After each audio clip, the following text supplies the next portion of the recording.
So you moved to Lagos with the idea of still keeping your German content. Yes. Right? That's correct. After a couple months, that changed.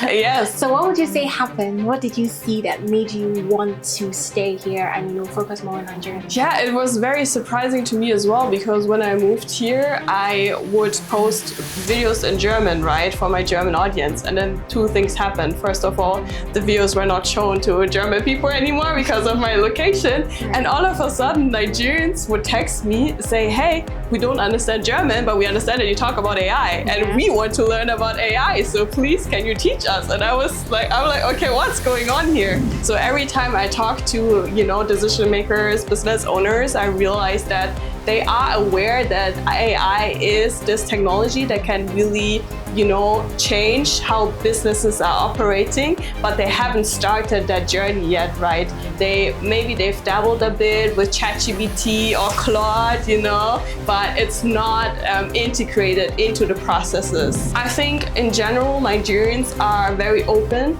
I feel like that you guys are the most open people I've come across, right? So there is this natural curiosity, I've had so many people reach out to me, pastors, parents, people where you wouldn't even think that that's something that they're interested in, right?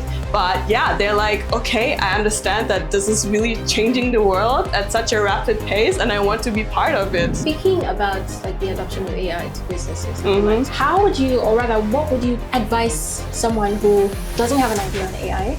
From the very onset, or it's interested in getting. So if it's really someone who has no idea about AI whatsoever, I would suggest download the AI apps first, right? Like download Claude, Gemini, ChatGPT, just the common apps.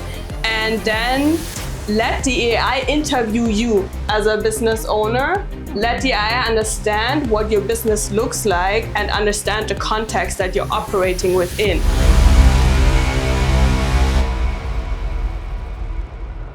AI is no longer a future conversation. It's actually here in our boardrooms, in our businesses, in our day-to-day.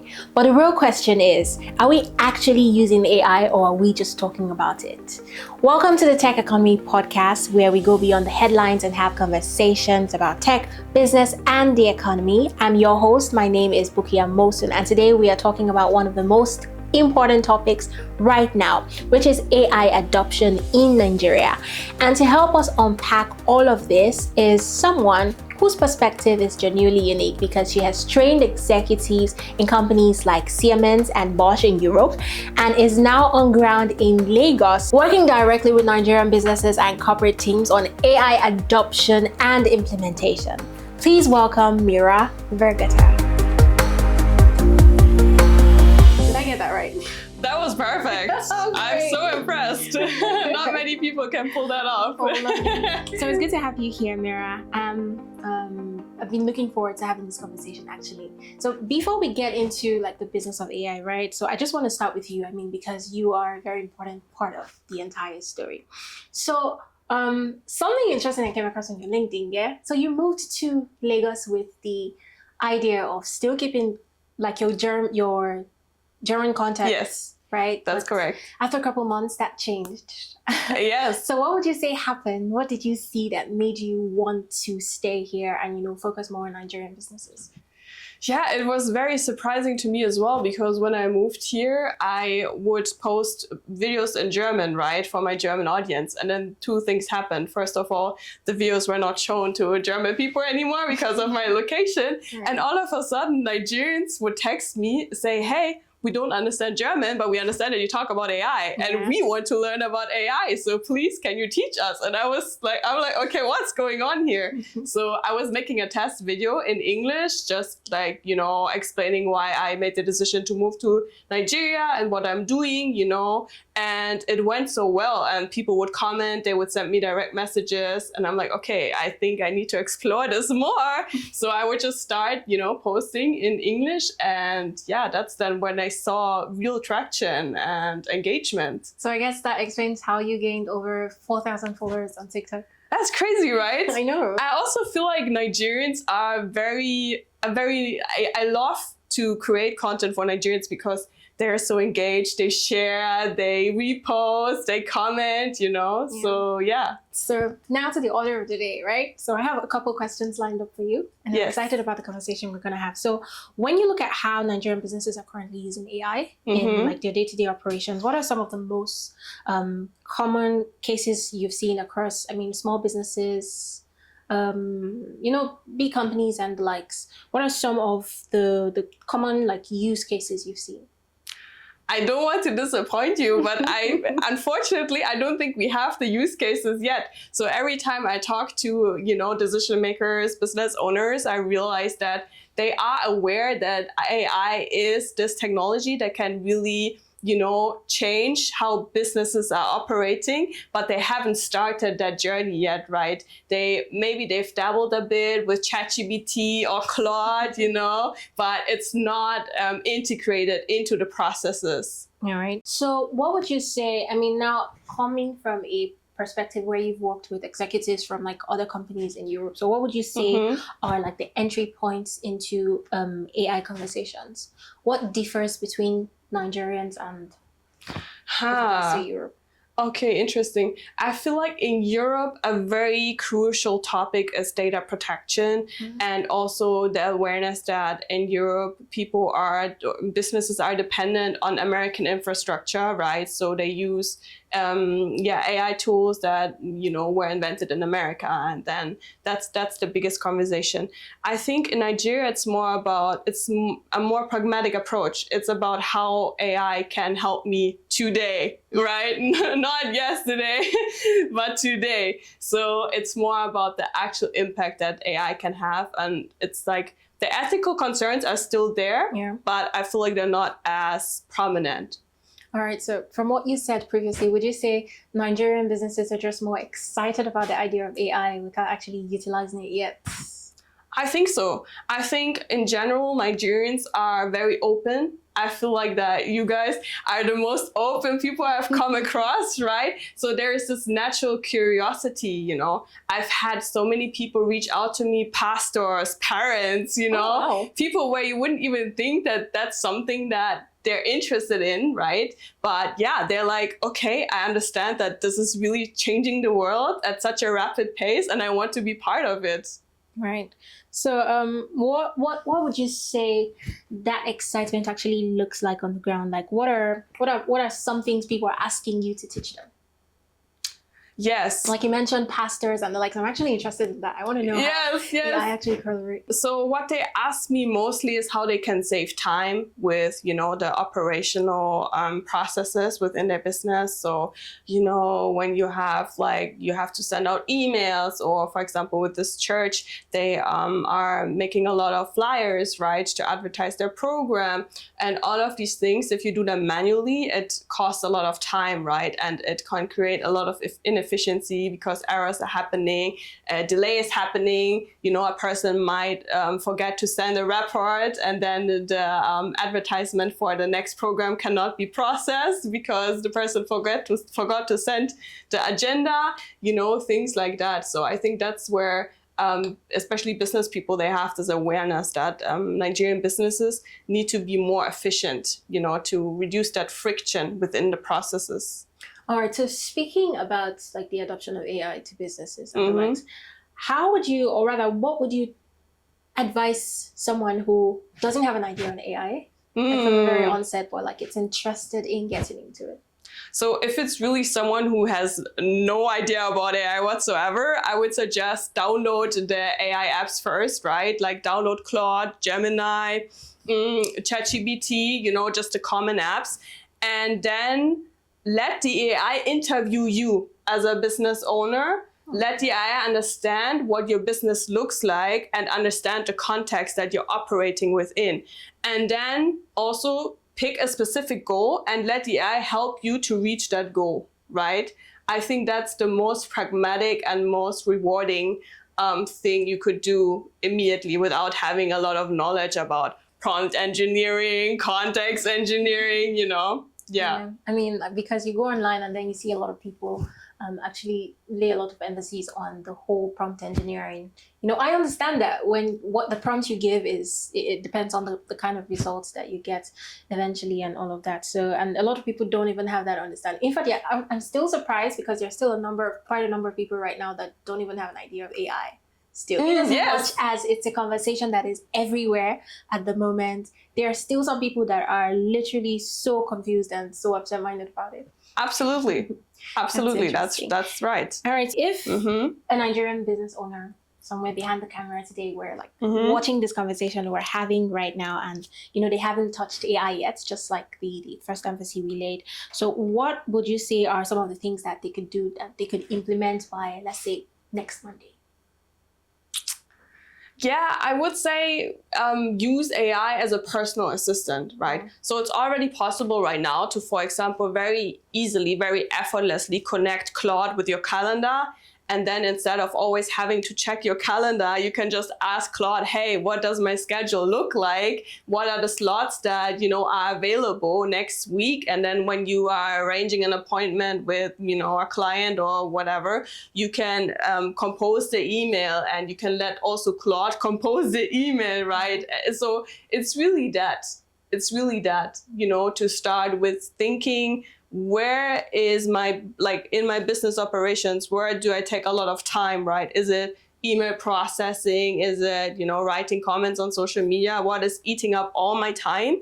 And then, attacking that with AI. Right. So, AI is freeing you and making more time available for you. Okay, so I actually have one question for you. I just want to know roughly, what would you say are your top 3 most used AI platforms?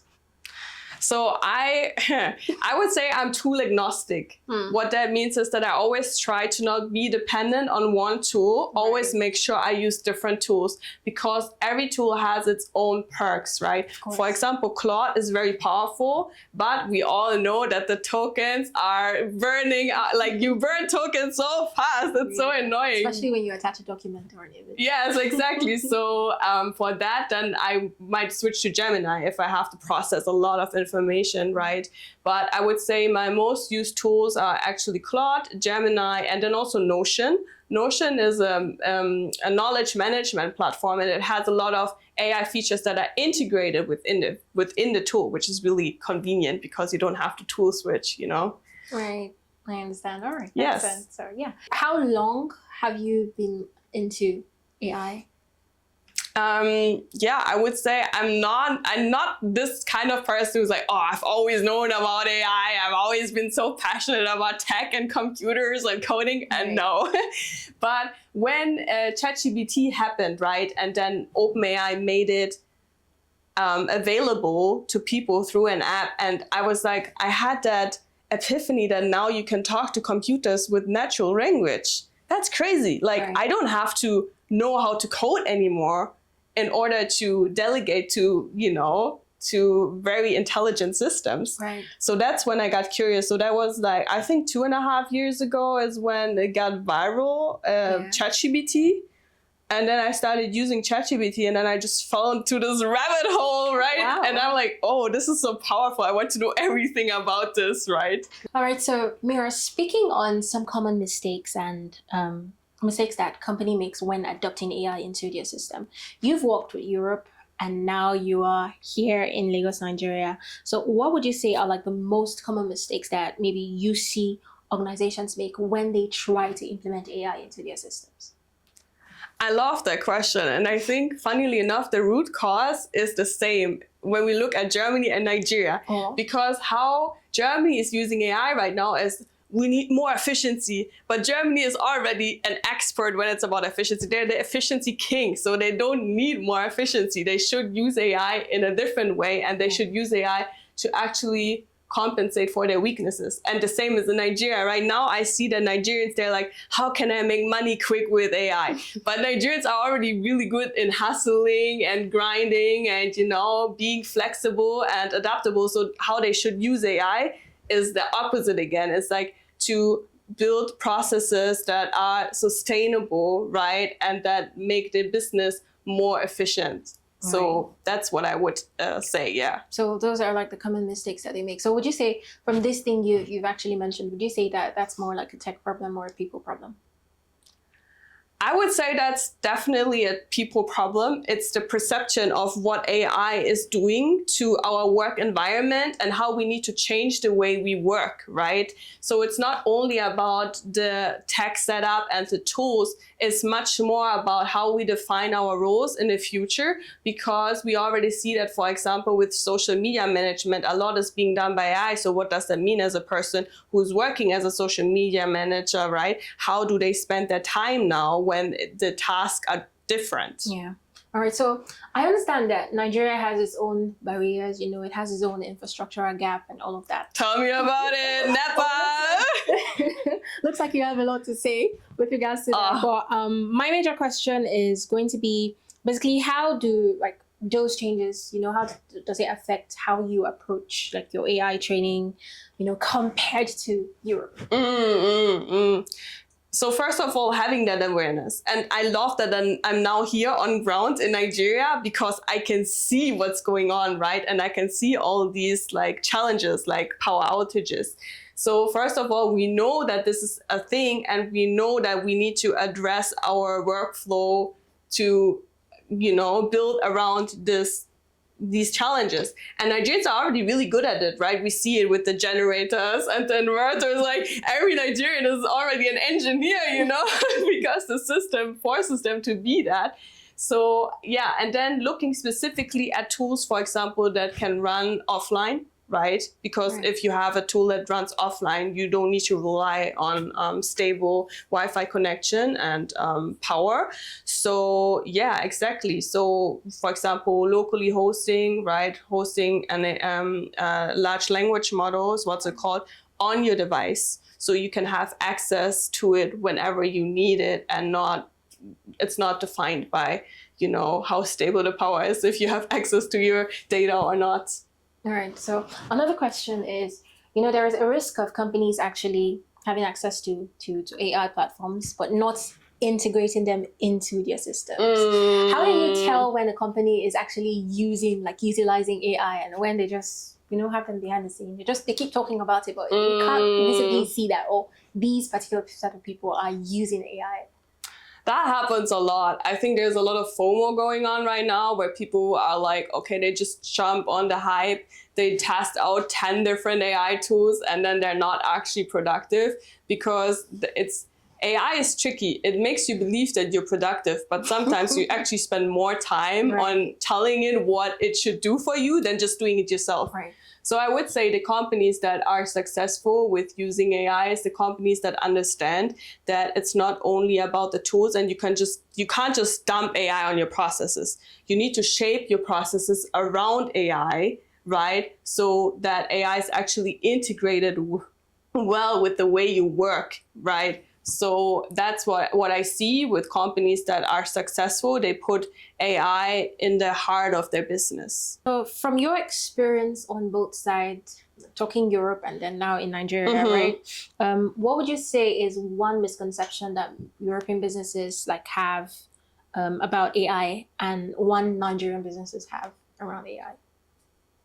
So I think a big misconception that Germans have when it's about AI is that AI is dangerous, right? AI is a threat. AI is replacing jobs. So there's a lot of fear, right? Which is also this fear is being used by American companies to make more money, right?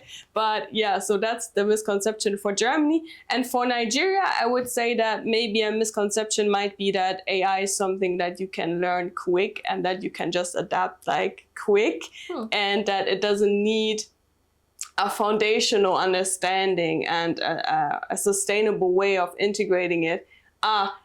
Training your whole team and not just the decision makers, right? Right. Sometimes in Nigeria, the decision makers, they are the ogres, right? And they have all the power.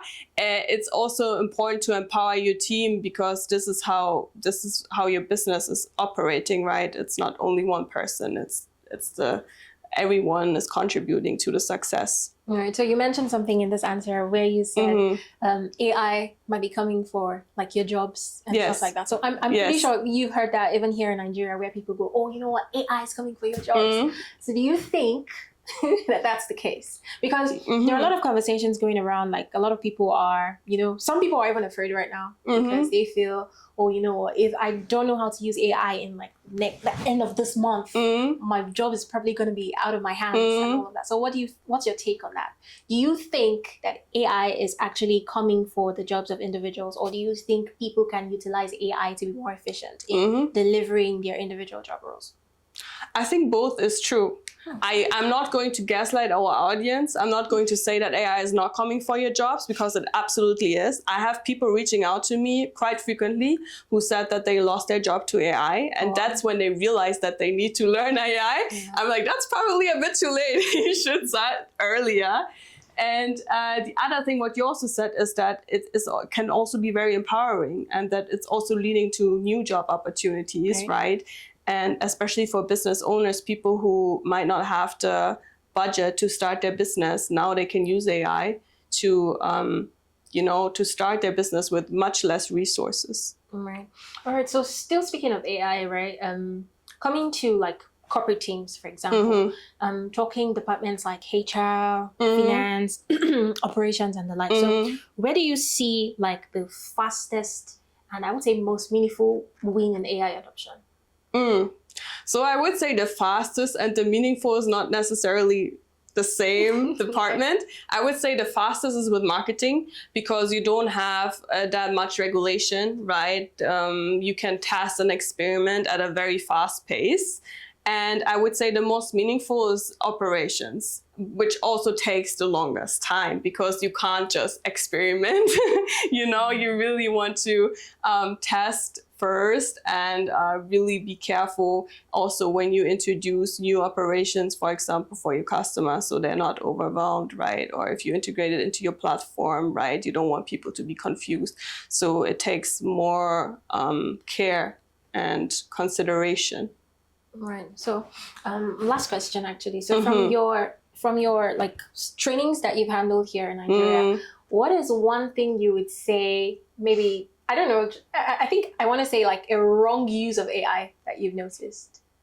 Oh, so many. Where should I start? So first of all, what I absolutely hate is when people use AI to spread misinformation, right? So manipulating pictures, and we've all seen it, right? Our aunties are all confused because it's like, I've seen something and I don't know if it's real, right? So this is one thing. This is the main thing, I would say. So the ethical concerns of AI and how to use AI in a safe way, right? And then obviously also AI is already being used for scamming, calling people and using the voice of someone you actually know to trick you into. So how would you say some of these things can like be curbed? Like how can we manage them? By talking about it, like we're doing now, having a discourse about it, spreading awareness, especially entering communities where it might not be a conversation yet. For example, churches, right, where there's also elderly people who, they're also on social media now, right? So, and then there's cool platforms now that you can use where you can put in an information into this platform, and it will tell you the sources, and it would also tell you the likability of it being AI or not being AI. Relying on other people, maybe if you watch a video and the comments are all saying this is AI slump, it might be AI slump. Instagram. Yeah, so that's how I would go about it. All right, so just a reverse question to the one I asked about wrong use of AI. What would you say is one right use of AI that you've also come across? That genuinely impressed you? Yeah, so I can speak for myself, for example. Yeah. So I am not a very organized person, surprisingly. I know I run a business, right? And I'm very creative, passionate, but I struggle with, having my appointments and keeping up with my deadlines. So that's how I use AI. to compensate the weaknesses. And we're not robots. That's a beautiful thing. We are human beings, so we all have our flaws, right, and our shortcomings. Using AI to compensate for those shortcomings, and using AI as a robotic friend and assistant. Okay, so there you have it. It's been another insightful conversation here with Mira today. I have learned a lot. AI may or may not be coming for your job. The ball is in your court on how you choose to utilize AI. So don't forget to like this video, share, subscribe, and I will see you in the next episode. Bye for now.